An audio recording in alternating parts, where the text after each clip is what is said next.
अपनी माँ की बात सुनकर अनिका गुस्से से लाल पीली हो उठी और तुरंत ही लैपटॉप बंद करते हुए बोली, ये आदमी हमेशा काम के समय गायब हो जाता है। मैंने एक हफ्ते पहले उसे रमनी भाई की शॉप से वो सेट लाने को कहा था और वो भुलक्कड़ भूल गया। आज मैं सोच रही थी कि उसे अपने साथ ऑफिस लेकर जाऊं, लेकिन ये महाशय तो घर पर है ही नहीं। मम्मी क्या है ये? क्या मेरी ही किस्मत में ये होना लिखा है? आपने मेरी शादी उस लड़की से क्यों कराई? सु बात करे छे, तुझे ऊपर जाने की इतनी जल्दी है? चित्रा की बात सुनकर अनिका कंफ्यूज हो गई। तुरंत ही उसने कहा, नहीं तो बिल्कुल भी नहीं। तो फिर शांति से बैठी रहे, क्योंकि तेरे सवालों के जवाब तो ऊपर जाकर तेरे पापा ही दे सकते हैं। तेरे साथ में मेरी भी किस्मत फूट गई। जैसे ही चित्रा ने ये कहा, वैसे ही अनिका ने सरप्राइज होते हुए कहा, कम ऑन मॉम, आके मजाक कर रो टाइम से। मैं मजाक कर रही हूँ, तू मजाक कर रही छे। क्यों ले जाना है उसे ऑफिस? याद है ना जब पिछली बार ले गई थी तो क्या हुआ था? क्या फिर से अपना मजाक बनाना चाहती है? ऑफिस जाने वाली बात को लेकर तुरंत ही चित्रा ने झटके खाते हुए कहा। अनिका लंबी सांस लेकर कहती है, आप बहुत फिक्र करती हैं। मैं उसे ऑफिस के अंदर नहीं ले जाने वाली। वो मुझे ड्रॉप करने के बाद जूलियस की शॉप पर होता हुआ घर आ जाएगा। बस इससे ज्यादा मुझे उसके साथ घूमने का कोई शौक नहीं है। अभी चित्रा और अनिका नक्श को बुरा भला कह ही रहे थे कि तभी नक्श वहां आ गया, पर उसने उन दोनों को नजरअंदाज करके अंदर जाना ठीक समझा। भाई साहब का एटीट्यूड देखने लायक था। जब अनिका ने देखा कि नक्श उसे इग्नोर करता हुआ अपने कमरे की तरफ जा रहा है, तो अनिका को और भी ज्यादा गुस्सा आ गया। उसी समय चित्रा ने नक्श पर तंज कसते हुए कहा, ये लो आ गए साहबजादे नैन मटक्का करके। और हाँ, यहाँ तुम्हारी कामचोरी के बारे में बात चल रही है, समझे? अनिका को ऑफिस के लिए देर हो रही थी, इसलिए उसने चिढ़ते हुए चित्रा से कहा, मम्मी प्लीज नॉट नाउ, अभी मुझे ऑफिस के लिए देर हो रही है। वहां विहान मेरा इंतजार कर रहा होगा। विहान का नाम सुनते ही नक्श के चेहरे का रंग फीका पड़ गया। अनिका ने नक्श के चेहरे के उड़े हुए रंग को पूरी तरह इग्नोर करते हुए उससे कहा, देखो काम चोरी में तुम सबसे आगे निकल गए हो। मैं आज तुम्हें एक आखिरी मौका दे रही हूँ। तुम मेरे साथ ऑफिस चलो और वहां से लौटते समय रमनी भाई की शॉप से मेरा सेट उठा लेना। अब चलो, तुम्हारे कारण मैं पहले ही बहुत लेट हो चुकी हूँ।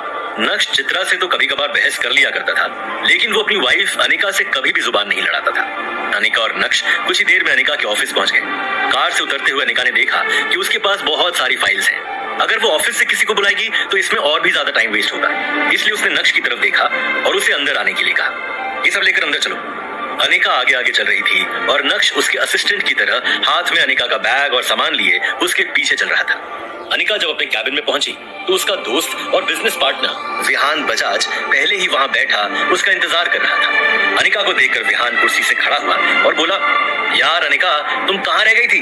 पता है मैं पिछले 1 घंटे से तुम्हारा इंतजार कर रहा हूँ। जब नक्श ने विहान की बात सुनी तो वो मन ही मन बोला, ये आदमी इतना खाली है कि 1 घंटे से यहाँ बैठा मेरी बीवी अनिका का इंतजार कर रहा है। अपने चेहरे पर अपॉलॉजीज लिए अनिका ने कहा, Vihan I am so sorry यार, कुछ लोगों के कारण घर से निकलने में देर हो गई। अनिका की बात सुनकर विहान के 1 घंटे इंतजार करने की शिकायत एक पल में ही गायब हो गई और वो बस मुस्कुराते हुए अनिका को ही देखे जा रहा था। वो आज बहुत ही ज्यादा खुश नजर आ रहा था और अनिका ने भी उसकी खुशी को नोटिस कर लिया था।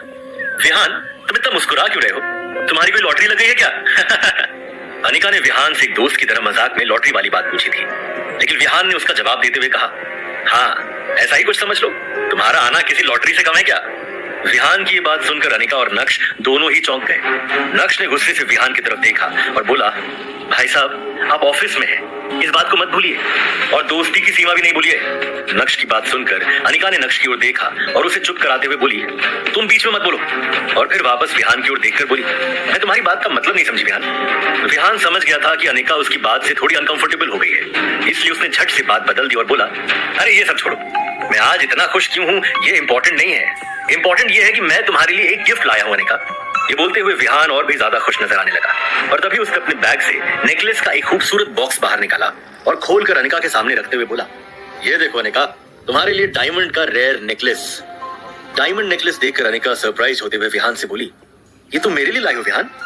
नक्श भी उस डायमंड नेकलेस को देखकर पहले तो चौंका, लेकिन कुछ देर ध्यान से उस नेकलेस को देखने के बाद गंभीर आवाज में बोला, ये तो उस रेयर नेकलेस की कॉपी है, ये ओरिजिनल नेकलेस नहीं अनिका। अनिका नहीं जानती थी कि नक्श भानुशाली खानदान से ताल्लुक रखता है। भानुशाली ग्रुप रेयर डायमंड के बिजनेस में भी है और चूंकि नक्श भानुशाली ग्रुप का हिस्सा रह चुका था, इसलिए उसे डायमंड की अच्छी खासी परख थी। नक्श ने तो सही इरादे से अपना काम कर दिया था, लेकिन अनिका को नक्श की बात कुछ रास नहीं आई। अनिका ने नक्श को गुस्से से घूरते हुए कहा, तुम चुप रहो, कितनी बार बताना पड़ेगा कि बीच में मत बोलो?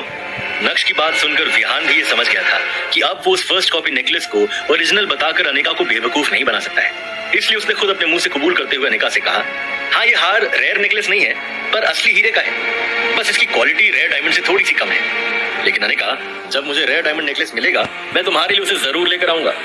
विहान की बात सुनकर नक्श को हंसी आ गई और वो बोला, अच्छा मजाक है। जिस डायमंड नेकलेस की तुम बात कर रहे हो, उसके 10 ही पीस हमारी कंट्री में मौजूद हैं। अनिका, तुम्हें सस्ते हीरे के नेकलेस को वापस कर दो। मुझे नहीं लगता ये इंसान अपना वादा निभा पाएगा। और ऐसे इंसान से हीरे का नेकलेस क्यों लेना, जब तुम्हारे पास मेरे जैसा असली हीरा मौजूद है। आज अनिका को विहान की हरकत से ज्यादा इस बात पर हैरानी हो रही थी कि अचानक नक्श के अंदर हर बात का जवाब देने की हिम्मत कहां से आ रही है। कुछ देर तक अनिका ये समझने की कोशिश करती रही और फिर उसने एक बार फिर से नक्श को चुप करवाया। तुम चुप रहोगे? नक्श के मुंह खोलने से पहले विहान को लगा था कि अनिका नेकलेस देखते ही उसके प्यार में पागल हो जाएगी। आखिर वो उसे कोई छोटी चीज नहीं, डायमंड का हार दे रहा था। यही वजह थी कि वो पहले से ही अनिका के कैबिन में आकर बैठा था और उसका इंतजार कर रहा था। लेकिन उस बेचारे को क्या पता था कि नक्श उसका सारा खेल ही खराब कर देगा। अब पोल तो उसकी खुल चुकी थी, तो वो करता भी क्या? शांति से चुप बैठने के अलावा उसके पास करने के लिए और कुछ भी नहीं था। अनिका को भी विहान की इस बेवकूफी की वजह से शर्मिंदगी महसूस हो रही थी। विहान ने अनिका को ऑकवर्ड सिचुएशन में डाल दिया था। साथ ही अनिका को विहान पर गुस्सा भी आ रहा था। विहान को नकली हार देने की क्या जरूरत थी? पर इस वक्त अनिका के पास विहान को दिलासा देने के अलावा और कोई चारा नहीं था। अनिका की कंपनी ठीक से चल नहीं रही थी और अपने लॉसेस से उभरने के लिए उसे विहान जैसे बिजनेस पार्टनर की बहुत जरूरत थी। अनिका ने उस नेकलेस के बॉक्स को बंद किया और बात को संभालने की कोशिश करते हुए बोली, तो क्या हुआ अगर ये कम क्वालिटी वाला डायमंड नेकलेस है? ये तो नॉर्मल सी बात है। हर कोई उस रेयर हीरे के नेकलेस को नहीं खरीद सकता ना, क्योंकि हमारे देश में ऐसे हीरे के सिर्फ 10 हार ही है। और मुझे जहां तक याद है, पिछले साल उसमें से एक हीरे के नेकलेस की नीलामी हुई थी, जिसकी कीमत 1.5 से 2 करोड़ थी।